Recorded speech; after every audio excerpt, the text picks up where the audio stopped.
the whole reason why I'm making this video is this contrast. Chris Pratt bulks up, but when Kumail Nanjiani does it, people assume he's grotesque and on steroids.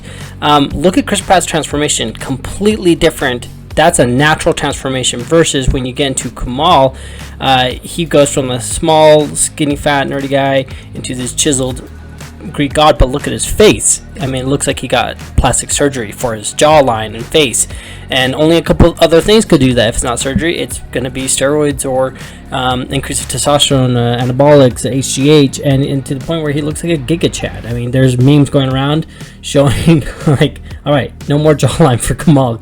Like, look, it's ridiculous. That's why I'm doing this video.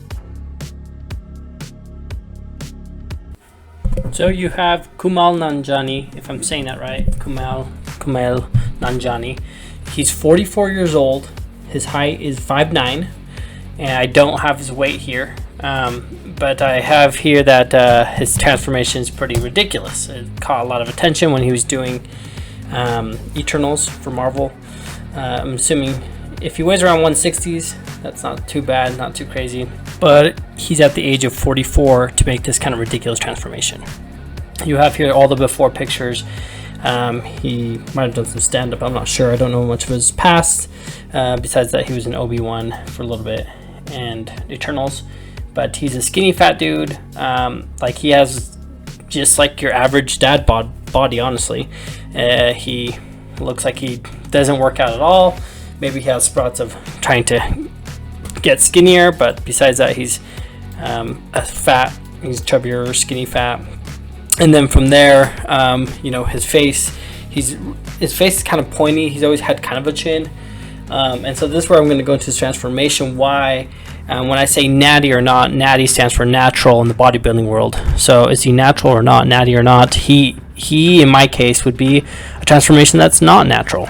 I have pictures here where you can see where it looks like he's gone natural, where he's working out. He's definitely taken the diet, and what they have stars do, supposedly broccoli, rice, and chicken. And then it looks like they peppered on some steroids on top of all that, and he became, from a natural state to a bulk state. Now, there's a few indicators for bodybuilders, and being in the field for so long, I know the changes and some empirical evidence myself when pro hormones were actually FDA approved, and the difference my body changed with pro hormones. And back then, you can sell them over the counter. And so anyway, so your biggest thing, that is androgen receptor sites, where there's more of them, that's where you have the biggest response, and that is your trap and shoulders. So that is the biggest indicator if you're kind of looking at someone and they have transformation. The biggest amount of change in shoulders and traps for the most part, and your upper body, your chest, in a very short amount of time. Some people are good responders, some people are crappy responders. So, here's a body of someone I know that takes steroids, but he's, he looks like a fit guy, but nothing like ridiculous, right? And this person takes steroids. So, like, it's just totally different person per person kind of thing, and how well responded they'll be. And then you add a diet on top of that, and it can look pretty gnarly. And I'm pretty sure they have doctors and stuff overseeing everything when it comes to the synthetics, testosterone and whatnot. But yeah, so you have here that before Kumail, who's like, I've never touched a dumbbell in my life, I don't work out. He eventually got to the point where he was sick of being that skinny, fat, nerdy guy and having those roles, and he wanted to change it up. And so, he changed it up. He went all in, which is pretty impressive, to say the least.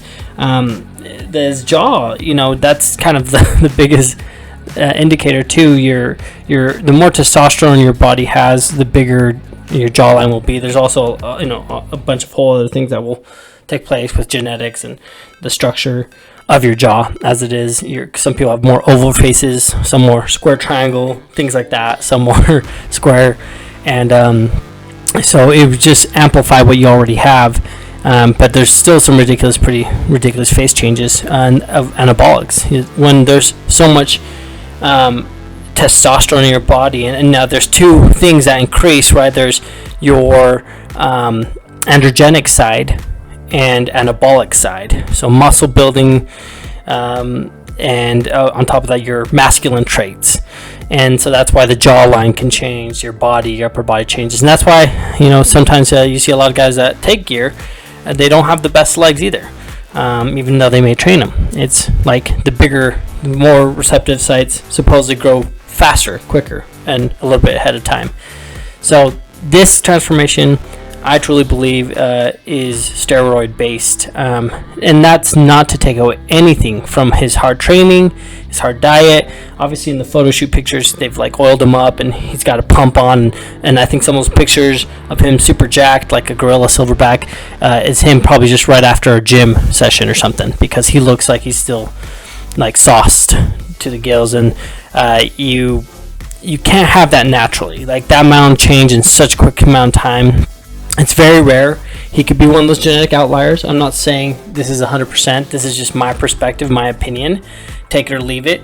I just believe this kind of transformation and the indicators are telltale signs of him dabbling at some point in time in his prep for the Eternals on steroids, and even a little bit after, because he changed so much of his structure, and that's kind of the whole point of steroids. A lot of them being made for osteoporosis and bone issues, where you're technically decaying, and then also if you have burnt victims, and that's where some things like Winstraw were created to help the skin grow, because steroids, all it does is help your muscles recover faster, heal faster, so then you can hit them just as hard the next, and they'll increase your strength, your stamina, as well as all the androgenic sides. So some people say, like, you'll have roid rage and stuff like that. If you're a douchebag before steroids, you'll be a douchebag times 2 on steroids.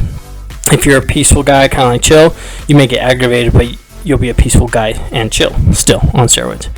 So it just takes what you already have, in this case a pointy kind of sticking out chin, and make it look, after a good amount of, I'm going to say potentially abuse, it's just a good amount of juice, to almost a deformed, grotesque, as it said in the beginning, kind of look, where it's not like a Chris Pratt, it's more like Thor, a few of the other like action stars that you can tell kind of dabbled into something else to help them get to their peak role. And in this case, makes sense potentially, because they're playing a legit deity, a god, a fictional character, and so yeah, it can make more sense. Doesn't make it right or wrong, but that's up to you. That's just opinion. My opinion is Kumail definitely dabbled in something to completely transform his physique. Hopefully he keeps it up. It looks good. It's crazy.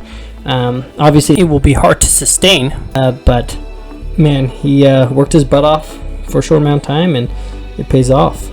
It paid off for him, and we'll see in the long run, right? But anyways, that's my 2 cents on Kumail Nanjiani's transformation for the movie Eternals. And take it or leave it, just my opinion.